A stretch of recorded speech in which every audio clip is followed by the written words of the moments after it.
और अशरफियों का।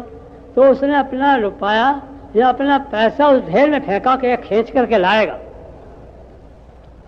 और फेंक करके इंतजार करता रहा कि कब खींच करके लाए। तो दुकानदार ने देखा कि भाई ये क्यों खड़ा बहुत देर से। हाँ,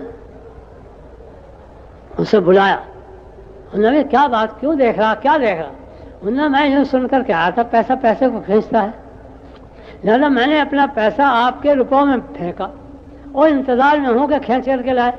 उन्होंने बात कहने वाले ने तो सही बात कही, मगर ज्यादा जो है वो थोड़े को खींचता है। तेरा एक पैसा था, मेरा ढेर था, मेरे ढेर ने तेरे पैसे को खींच लिया। तो यूँ कहें कि बातिल बातिल को, हाँ, जो टकराता है बातिल बातिल से, जो बातिल बड़ा होता है वो छोटे बातिल को खत्म कर देता है।